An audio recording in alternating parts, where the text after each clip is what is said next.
You've probably never actually seen or noticed one before, unless you're specifically looking for it.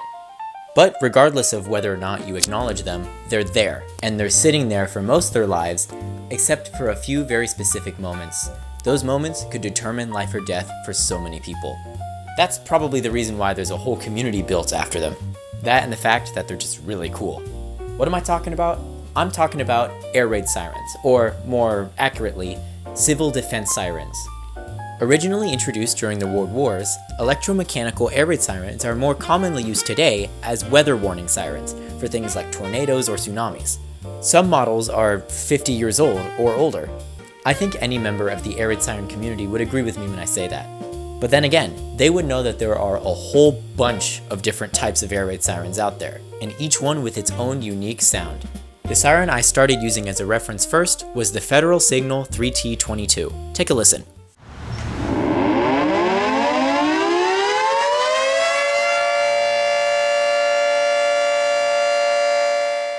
This siren has a 10 to 12 port ratio, meaning that there are two rotors that spin at the same speed, yet one of them gives a higher pitch than the other, which is what gives the siren its unique howl.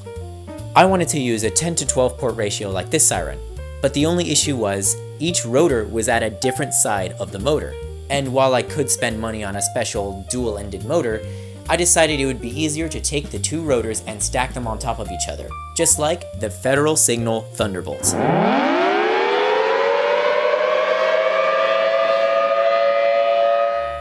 This siren is a fan favorite of the community, and for good reason too.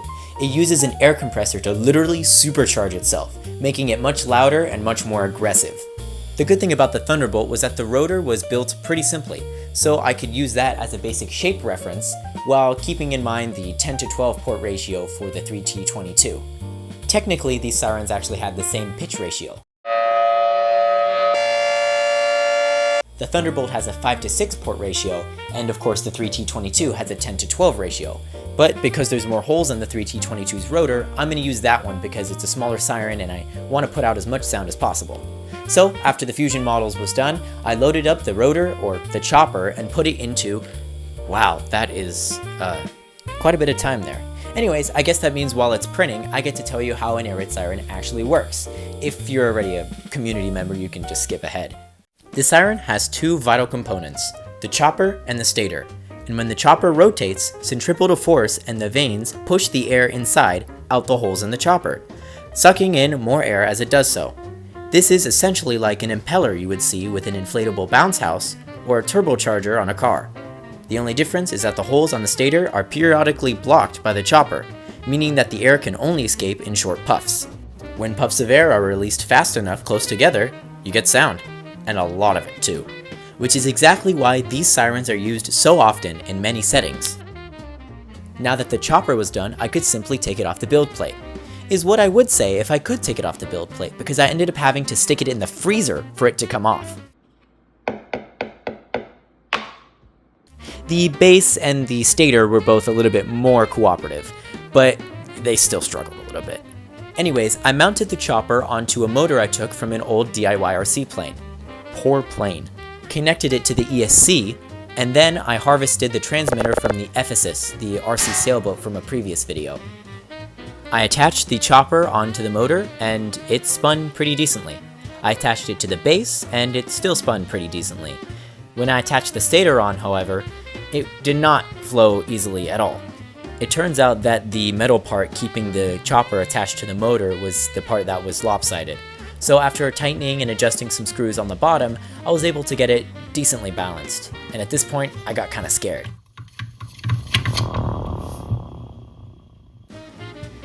But despite how loud I thought it was going to be, it was finally time to get this thing spinning.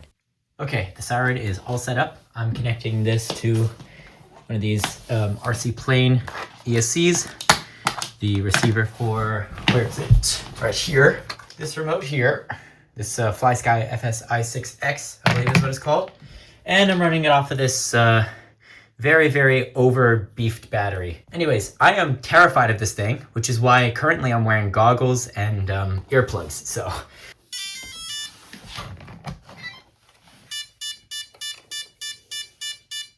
Uh-oh.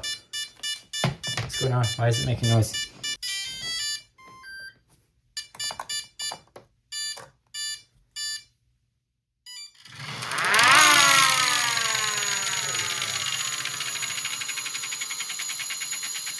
Alright, so after a little bit of fiddling, I got it connected to one of the channels, which is like this potentiometer thing here.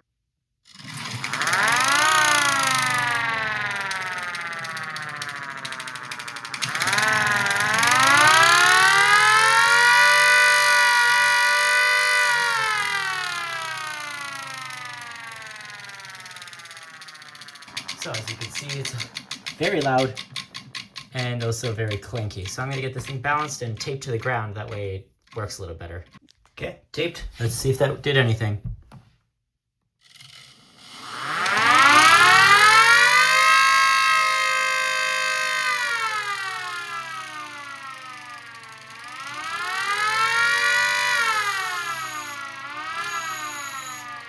Weird.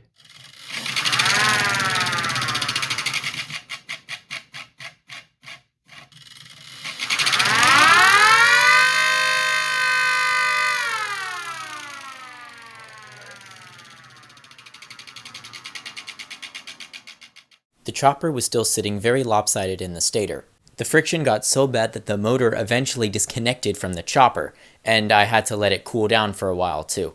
But after a whole lot of tinkering, I found a pretty stupid solution. Okay, turns out I just needed to put my hand here.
So, despite being a little bit sketchy, this project was a success. I don't think the video does this thing any justice, as even with earplugs on, it was still incredibly loud. So yeah, that's it. Hope you enjoyed, and don't try this at home, please.